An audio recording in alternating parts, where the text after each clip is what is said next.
Hi, I'm Tracy.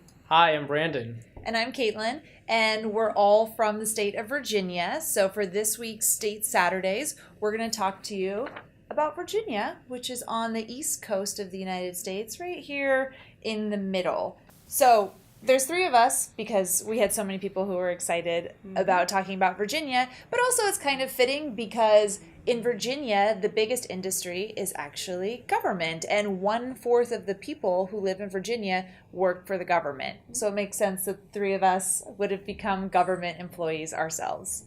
That's right. If you travel to Virginia, you'll probably see one of the famous signs that says Virginia is for lovers. What does that mean? That's actually our state slogan, and it means a lot of different things to different people. To me, one of the first things it means is that Virginians are lovers of the sea. Virginia is home to over 100 miles of coastline, including Virginia Beach, which is a popular tourist destination, and also the Chesapeake Bay, which is the largest estuary in the United States. The bay is home to many different kinds of fish and birds and other wildlife, including my favorite kind of food, oysters. Virginia is also for lovers of the mountains. Probably the most famous mountains in Virginia are the Blue Ridge Mountains, and they're called that because if you look at them from a distance, they actually appear to be blue. But one of the most beautiful parts of the mountains is the Shenandoah Valley. And this part of Virginia is famous for its agriculture products like dairy and also apples, which reminds me of one of my favorite things to do in the fall, which is to go apple picking.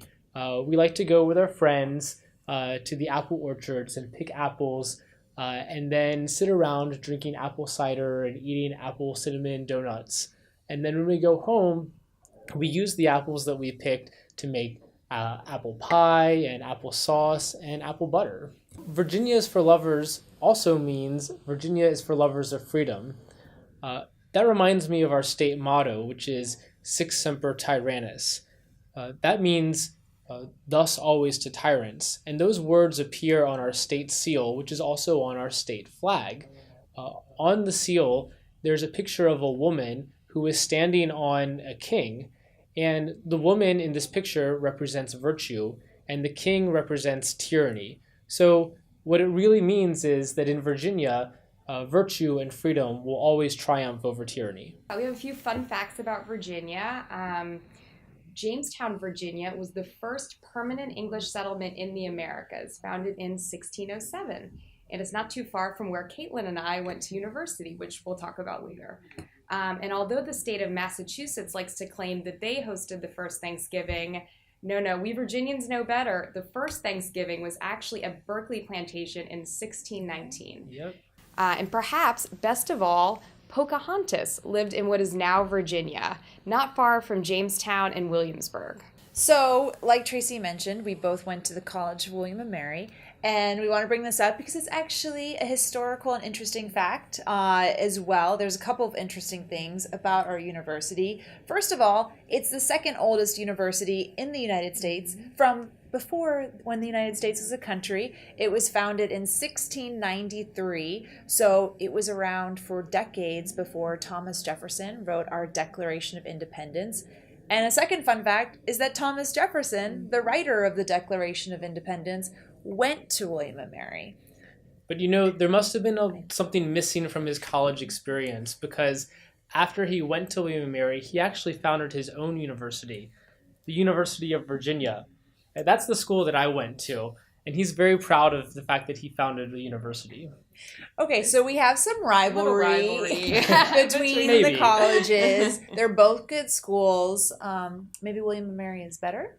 I might argue it's a little bit better. I don't think I could say that. And a third fun fact about William and Mary is that it's located in the old colony of Williamsburg, which today is a tourist destination. And the interesting thing about this destination is that they have actors every day dressed in clothes from the 18th century. They wear like colonial clothes, and they make candles and metalworking. It's very cool. So you'll be in line, at the grocery store checking out, and there's someone behind you in like full 18th century regalia. If you walk down the street, on your phone, they'll say, "What is that? That person is crazy. They're talking to themselves into this crazy device." So it's pretty wild. There's one more interesting thing that I wanted to share about Virginia, which is I think it's unique and it's cool. If you go there, we have this island called Chincoteague Island, and roaming freely are just wild ponies. So just little horses, just cute all around the island if you go. And so that's something that a lot of tourists go and see each year, are these ponies roaming on the island. Yeah, and one more fun fact is that Virginia is also where they filmed the great American classic, Dirty Dancing. If you haven't seen it, you should really check it out. It's a good movie. And so since we talked so much about our universities, we obviously have a lot of pride for where we went to school. We would be interested in hearing in the comments section from all of you, where are interesting universities in Iraq? And if you could tell us some facts about where you go to school, we would be really interested in hearing about that. Thank you for watching. Thanks. Thank you.